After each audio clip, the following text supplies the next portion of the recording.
Welcome back to my channel. Today we're going to be talking about Oliver Tree, a little case study. I went down a very deep rabbit hole kind of for this video. I will preface by saying that I am an Oliver Tree fan. Been an Oliver Tree fan since Alien Boy pretty much, but we'll get into it. If you're new here, my name is Kyra, and tell me what kind of videos you want me to make. But we're going to get into it because Oliver Tree has been a hot topic for a good minute, I would say. I met Oliver of February 2022, and it was a random pop-up at like Fairfax, and I was literally like in class on Zoom, and then I got a text message because I honestly don't know how, or I saw like his story or something saying that it was like a pop-up at Fairfax, and then I told my friend like, oh, we have to go, like this is like let's go right now. And it was already like 2 p.m. and then it started at like 3 or something, so I was like, we gotta go right now. So I dragged my friend and I hurriedly got in my car and we drove to Fairfax. Cowboy Tears was just about to drop and the line was forming. There's like this whole like pop-up museum that he had, and I posted it on my YouTube short, and this is kind of the reason why I wanted to make this video, because of the comments that have been being commented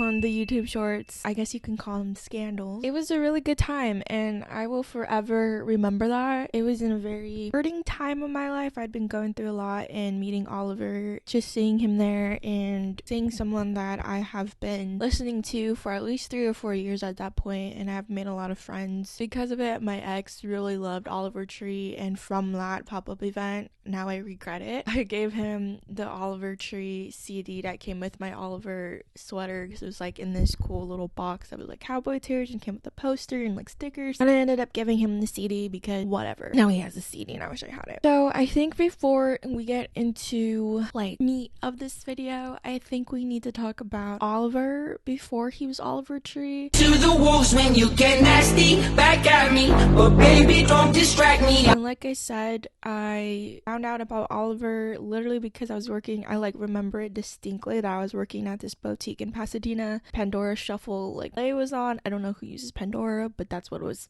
on the iPad at the time, and his song Alien Boy came on. From then, I just really loved his music. When I was making this video, I was learning a lot about Oliver Tree. I kind of knew just of his time being Oliver Tree, but not his other art or performances before that, or any of the work he did before that. So Oliver Tree's name is actually Oliver Tree Nichols. So yeah, Tree is his middle name apparently, and in some interviews he's done, he has said that he lived a really bohemian life with his parents, kind of childhood that he grew up. His parents were really open-minded and very liberal. He talks about his parents and childhood in some interviews, saying that sometimes he would smoke weed with his parents, I think, or his parents would do some sort of crazy thing. But basically, he grew up in an unorthodox way of growing up compared to most people. And he grew up in Santa Cruz, born on June 29th, Cancer King. So he's 29 right now, and yeah, he was born and raised in Santa Cruz, California. He said that he went to Cal Arts, but often doesn't mention that he also went to SF State for about 2 years before he went to Cal Arts. I feel personally Oliver seems to be an unreliable source for this claim. Trapeze artist. My mother was a trapeze artist.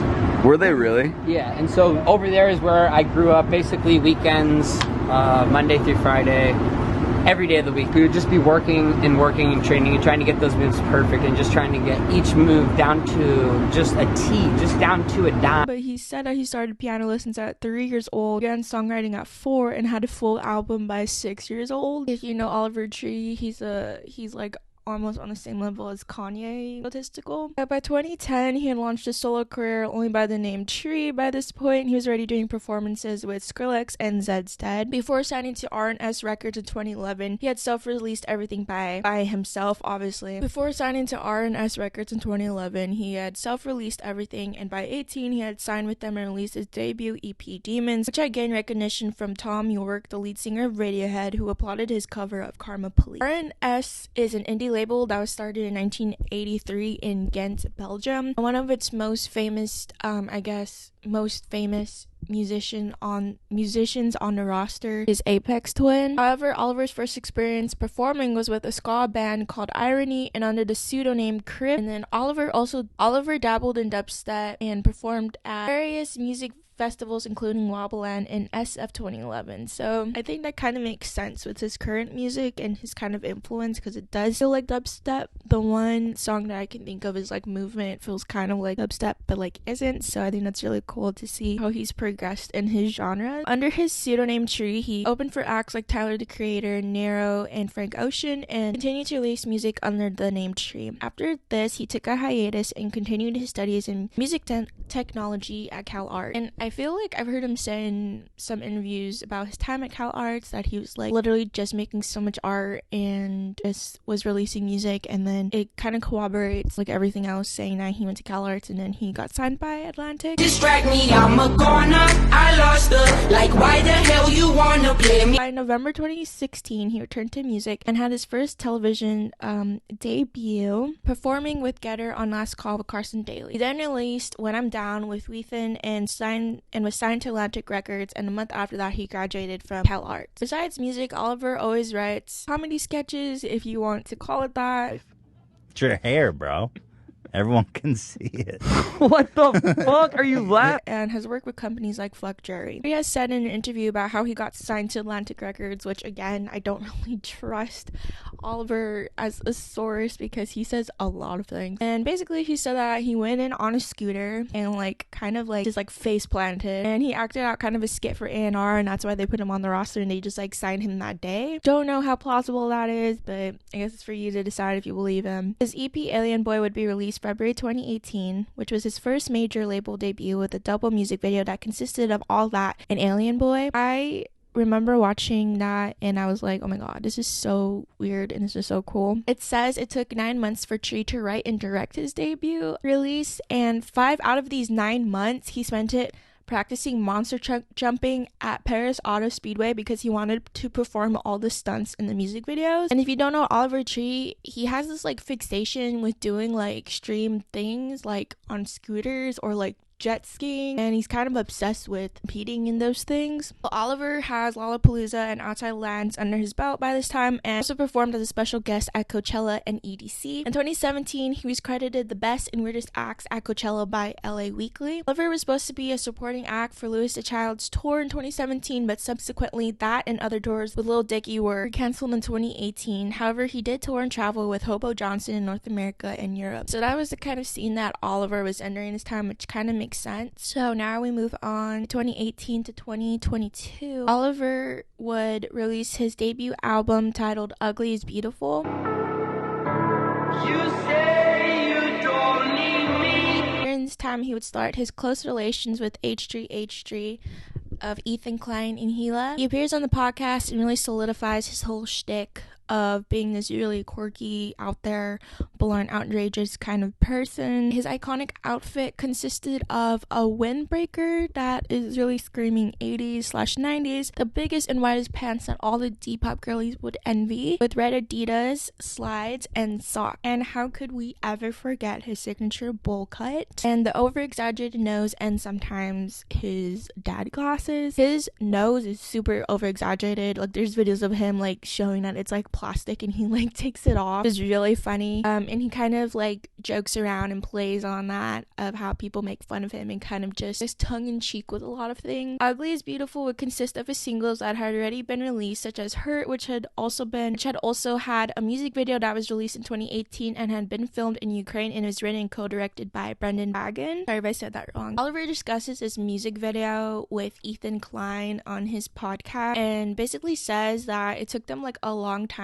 to do the video and to like get approved, I guess, to like shoot there and have like a full like tank, because like, yeah, that's pretty extreme. And he talks about like the budget or whatever. And in just 1 week, Hurt got over 1 million views, and apparently the song got airplay. I never heard Oliver on the radio. Maybe he's like on those little smaller stations. In the podcast interview with Ethan and Gila, he was not impressed by like the numbers of getting 1 million views, over 1 million views. Ethan was kind of like, what? Like that's pretty cool that you got 1 million views. And Oliver just like shut it down and be like, no. Compared to how much the budget was, I guess they didn't really make back the money.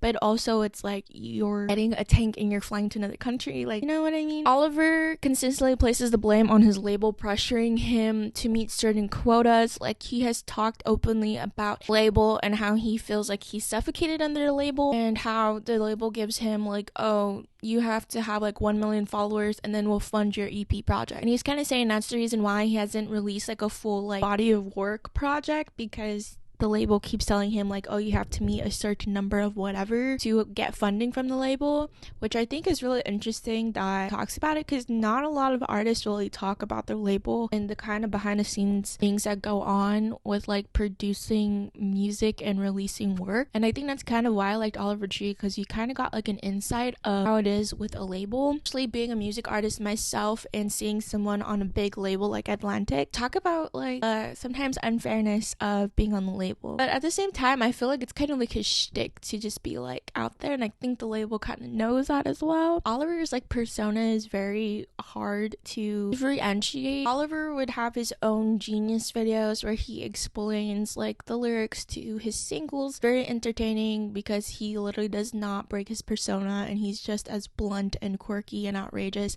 as he is with any of his other interviews or in his music videos or just social media in general. Fuck would be a standalone single release in 2019 with the music video being released the same time, and by June 2019 his fourth music video and single Miracle Man would be released. Again, it would reach over 1 million views within that day. In early August of 2019, Oliver would release his second EP titled Do You Feel Me? I don't remember this at all. Don't recall this happening, but I guess it did. I don't think I've ever heard it, or maybe I have. In December of that year, he released yet another single with accompanying music video, announced his album would be released March 2020, but due to the COVID pandemic, it was delayed to June 2020. The album that he would be releasing was supposed to be Ugly is Beautiful. However, it would again be delayed by another month because Oliver said it would be inappropriate and he didn't want to take away from the Black Lives Matter movement that was happening. By July, Ugly is Beautiful would finally be released. So far, we've seen Oliver make his appearances, and he had garnered like a really, I guess, kind of like a cult-like following from the internet. He's very much a musician as much as he is a social media light, kind of in the same way that Kanye is, but not exactly the same way. A lot of people know him from just his like outrageous videos and just really weirdness that he gives, but it's also kind of like, I guess why a lot of people gravitate towards him is because he's kind of honest and out there and just says what he says, especially in his videos. No matter who you are, if you're poor or rich, it doesn't matter. Every single person has fucked up days. You might be going through the darkest moment in your life, but in a matter of a week, everything can change. I think that's why I really liked him a lot, because he would talk about things that a lot of people would probably shy away from, like calling out people for them being fake or just what he had endured. Said that hurt was from when he hurt himself on a bicycle or a scooter, and just basically talking about the experience. And I think just taking these everyday kind of things and making it into music, I think that was really cool for him to do. But a lot of people have their opinions on Oliver, and this is where we get into 2021 and present day Oliver. I'm not good at goodbyes. Present day Oliver mostly has had a lot of backlash, and I think this is what most people know Oliver for now. Besides Oliver being notorious for milking out his singles like Life Goes On, he said that wasn't his like best song that he's ever written or like produced or anything, but for some reason I guess it just took off, and he had said that the music video was really low budget, but somehow that did better than his music video Hurt, which he put a lot of money into. And I think it's kind of funny because I think that's kind of the way that things work. Like if you put less effort or if you don't really care that much into a TikTok, those are the TikToks that do the best. Then if you put a lot of effort into it, it hardly ever does well. I don't know why that is. Life Goes On had so many, not even remixes, but just like performances by him, and he really like milked it as long as he could, and that's kind of why people know of him. Oliver's music is like pretty strange, I guess you could say, and then people kind of make fun of his singing. Even Ethan pokes fun at him, like saying like, why do you sing Life Goes On like that, or how he enunciates things. But I think that's just the style and how you know it's Oliver Tree, especially with the multiple vocal layers that he usually uses and the kind of vocal filters that he uses and the beats that he uses. Very Oliver, and it's just kind of like a signature of him. So Oliver, like I said before, is notorious for speaking against the label and always says that he is going to retire. Like I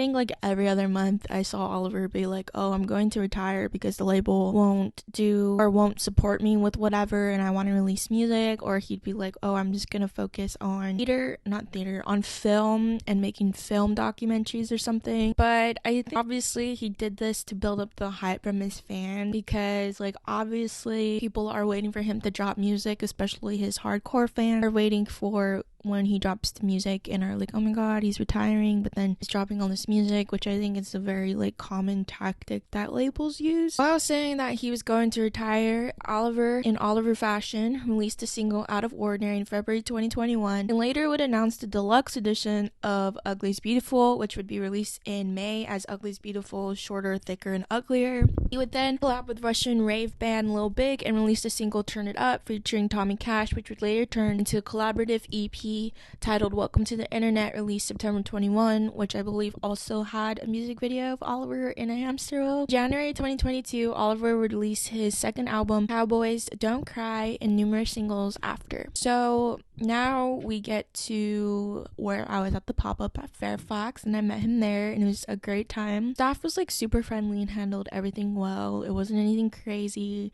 It was kind of an all ages event. There's like a food truck, there's like games, and we went in line to go see him. Oliver was in the bubble. For everyone asking why was he in a bubble, it's because there's still kind of peak COVID at this time. Things were barely starting to open up. Even though it was outside, Oliver wanted to be in a bubble. They even had me do like a skit. One of his staff was like, oh, can you pretend like you're angry that you waited here? So I did a little thing. They said it was for his documentary for his Cowboys Don't Cry tour, so I'm hoping that they still put it out, because that would be really funny. So since his album release, he has released singles like I Hate You, Placeholder. Since his album Cowboys Don't Cry, did another version of Life Goes On, one that featured Ski Mask, Slump God, and Trippie Redd. That one's my favorite version. The verse goes hard. And then more currently, he released a song with Boy With You, which I haven't heard of before Oliver did this, and I'm glad that he did, because now I love Boy With You. Take of You is such a great song, and the music video is so good because it's like taking inspiration from American Psycho, like Patrick Bateman, which I think Oliver is always really like in the know for like pop culture things that are like trending at the moment. But I think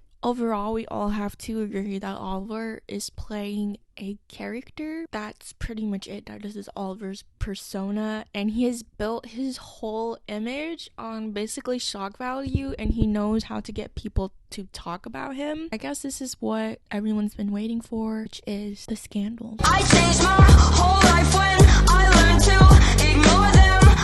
I am a very big Melanie Martinez fan, and I was a Melanie Martinez fan before Oliver, and when they started dating I was like, oh my god, this is amazing. I hope they do music together, but they ended up never doing music together, which I still feel should have. And I feel like this topic has been beaten like a dead horse for a while, but here we are talking about it because people are still commenting on it on the short that I posted. Melanie and Oliver dated in the years 2019-2020, so it was pretty short-lived, I would say. A little less than a year, if anything a year. And after posting pictures together for their AP interview, alternative press interview, confirmed that they were dating. They were often seen taking trips together to Hawaii and started by having a flirty feud about Melanie drinking milk, despite her saying she was lactose intolerant. This was like this thing that went on both Oliver's and Melanie's stories. By July 2020, they both unfollowed each other and deleted their pics of each other on Instagram. In May of 2021, Melanie posted a story saying that she and Oliver had broken up but are on good terms, and Oliver would post this story on his about an hour later. The post literally was just like saying that they were fine and they were still friends, and to not send hate to Oliver, because I guess Oliver had been receiving hate from Melanie's fans. However, despite this public story, fans have said that Oliver had fat shamed Melanie and was abusive. Despite all these claims, I literally cannot find any proof myself that this is true, besides TikTok of people saying that they hate Oliver because they abused Melanie, but there's like, they don't say why, or they don't show any proof. I don't know why Melanie would post that story if any of those accusations were true. I would think that Melanie wouldn't say to not send hate to Oliver, or she wouldn't have said anything at all if she wasn't ready to talk about the alleged abuse abuse. Maybe it hasn't come out yet, but we probably won't ever know until Melanie says something. Melanie, of all people, would probably know how that feels because she was in that incident with Timothy Heller. If you don't know, there's Google. And I haven't seen anything tangible, just a random Melanie fan or someone random saying that they hate Oliver, that Oliver is a terrible person, and if he did, then I agree he shouldn't have a platform that he does and should have consequences, but there's nothing showing that he had fat shamed Melanie or anything or was abusive. People have even gone as far as to say that Oliver R-worded her, which, like, okay, someone who's experienced that, like, that's a very big claim to make. I couldn't find anything corroborating that, so until Melanie says that any of this is true, I guess we really don't know, and it's all allegedly. Now we're gonna go on to what other people have also been commenting is the K-pop star committed unaliving, and Oliver used his funeral pictures photoshopped to promote his Goodbye Farewell tour. So we're gonna take it back to 2019 where they uploaded an image promoting their Goodbye Farewell tour, and people readily noticed it was an image from the, I think it's SHINee member Jonghyun, who had passed away in 2017, with Oliver photoshopped over it instead of the K-pop idol.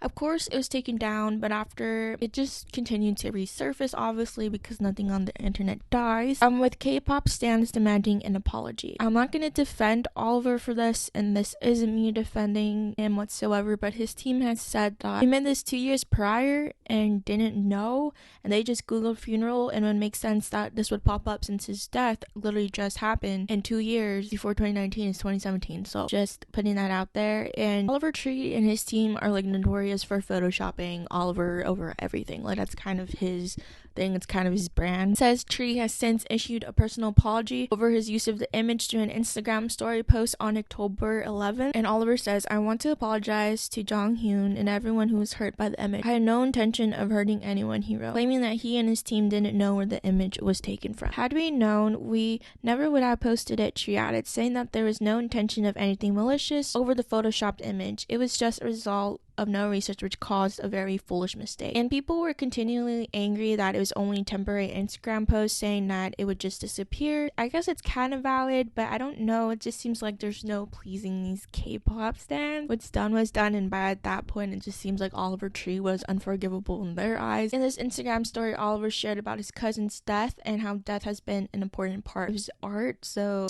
this was Oliver's story that he had posted.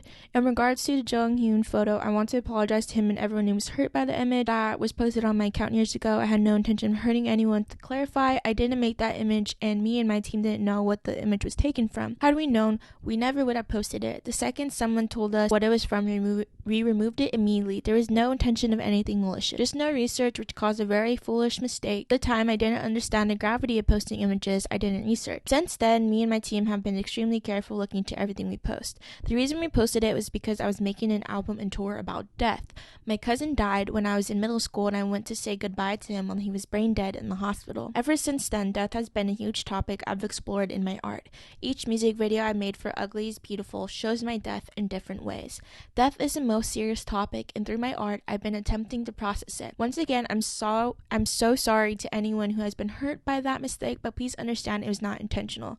I'm sending my deepest condolences to Jonghyun's family and everyone who loved him." So by this Instagram story, Oliver is basically showing the thought process, why they chose that, how it was linked to his album. I think it would be different if he had used this funeral and his album had nothing to do with death, and I feel like then he wouldn't be able to get away with it as much. But I do truly believe that this was not intentional. But then K-pop stans were saying that Oliver made it about him, and it's like, yes, he's gonna make it about him because this involves him and he's explaining his side to whatever, which I feel like the internet does, and I feel like if this gets any traction whatsoever, that people are gonna come for me, which is fine. But I feel like K-pop stans are not the most level-headed kind of fandom, and it's like, he was just saying his side. These were just K-pop stans getting riled up about not seeing proper apology from Oliver, which I guess would be in feed post on Instagram. I guess it would be a proper apology for them. But I didn't see anything from Jonghyun's family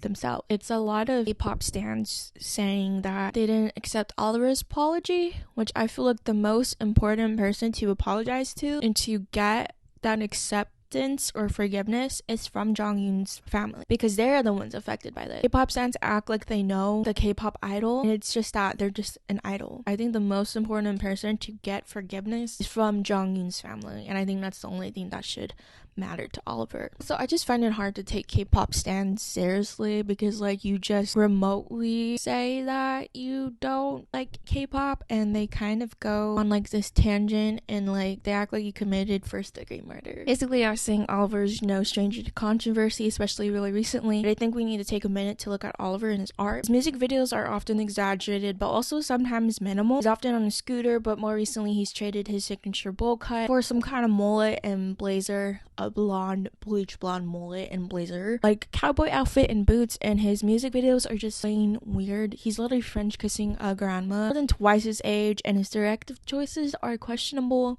with cameos featuring Bella Thorne in one of his music videos. His persona is outrageous and loud with an ego close to that of Kanye, and Oliver Tree is far from shy. He continues his long continuous friendship with Ethan Klein and Gila at H3H3. They kind of have this shtick going on with his guest appearances, and it's quite entertaining to say the least. But then we have the thing with South Star. So if you've been on TikTok, this song has been trending for quite a while, and it's a remix of Oliver Tree's song Jerk, which was remixed and now titled Miss You by German producer South Star. Fans, or I guess not fans of Oliver Tree, are saying that Oliver Tree stole this song from South Star. But it's like, how do you steal your own song? Oliver owns the composition and the lyrical aspect of this. You know, like he's the one who composed and wrote this song, and I believe even produced it. But according to Atlantic, this was what they had to say to South Star, who had called out Oliver Tree for stealing his song with Robin Schulz. So South Star said in a statement issued late August, "It's disappointing for me to see that an exact copy of my rework, Miss You, is up under the name of another famous producer, and is even being perceived as the original version instead of mine. Those claims are wide of the mark," claims Atlantic Records, which released the version by Tree and Schulz. Oliver Tree and Robin Schulz version of Miss You is the definitive version of the song that uses both the recording and underlying composition for Oliver Tree's original track Jerk, reads a statement from a spokesperson for Atlantic Records US. South Star remixed Jerk without permission and then released a version with re-recorded vocals to avoid fully compensating Oliver Tree and his label. The back and forth comes as both songs duke it out on the chart. Basically, this not as famous producer as Robin had remixed Oliver's like song Jerk, mad because Oliver didn't collab with him on it or give him recognition, but at the same time he didn't clear his samples, so that like means so Oliver doesn't get the royalties and goes into all this music publishing thing that I didn't pay attention in school. So Oliver was already much like buddy with Robin, so it was easier for them to work together because he kind of already knew Robin, and Robin was kind of very familiar with the team. And I'm not saying that they didn't see how the remix did, because I'm pretty sure they saw that South Star was doing this and was like, hey, this guy is using your song, why don't we just do this together? But they had every right to remix it together. And I was confused at first because on Spotify there was like versions of Miss You, but then I was like, isn't this already Oliver Tree's song? But then it said like South Star, and it said Robin Schulz, and then it said like Nightcore, and then it said Sped Up, and then now there's like at least 10 other remixes on streaming. But I said in like the TikTok that I made about this topic that it should be a listen to young artists and producers to make sure your samples are cleared, otherwise it can get really messy like in the music industry. A lot of people are saying that Oliver is a bad person because he stole from a smaller artist and he needs to give credit to this artist, but personally I don't think Oliver, especially if the guy didn't get the samples cleared, and if Atlantic Records is making that statement, then I don't know. So now we have the last topic, which is Bella Delphine.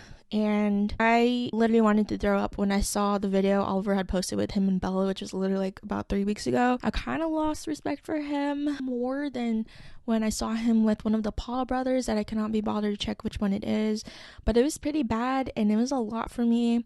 And a lot of people are like, why is Oliver doing this? But again, it's kind of expected from Oliver to have the shock value. And fans are speculating that her and Oliver are dating, which got Bella Sims fuming that she would date someone like Oliver, which is kind of funny because that's what they said about him when he's with Melanie. And Melanie had to constantly defend herself and Oliver's relationship, saying that like you don't know their relationship and it's like really shallow to base worth a relationship based on someone's look. I can't find anywhere confirming that Oliver and Bella are dating. I really highly doubt that they are, but if they are, it's probably literally just a PR stunt, which Oliver always does. This is kind of what Oliver does, is just to get people talking, and people are definitely talking. Yeah, just released the remix music video with Robin Schulz and then posted a story thanking his haters because they got him in the charts UK at number 3. I think this is just the purpose of everything. Everything he does is to get people talking about him, whether or not they hate or they love him, because hate comments do boost up because more people are seeing it. I think that's how we caught up.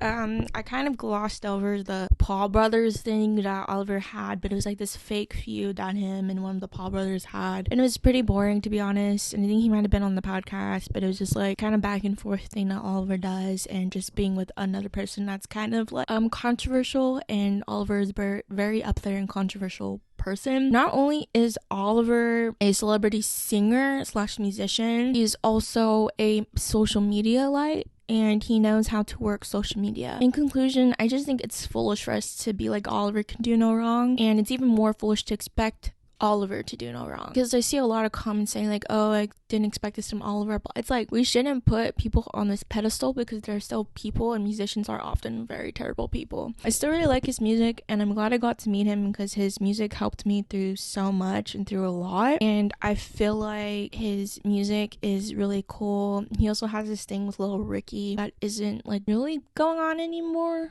Don't really know what that's about, but all of these like kind of personas I think are really interesting. I know Lil Ricky was in his Life Goes On music video, the first music video he did. Yeah, I think that is the end of this video, and I think I covered everything that I wanted to talk about. I think that's the end of this video. So what do you guys think about Oliver? Any thoughts? I'm sure there's a lot of raving thoughts about this, and I'll catch you guys next time. Trolling, I'ma feed you to the wolves when you get nasty back at me. But baby, don't distract me. I'm a goner.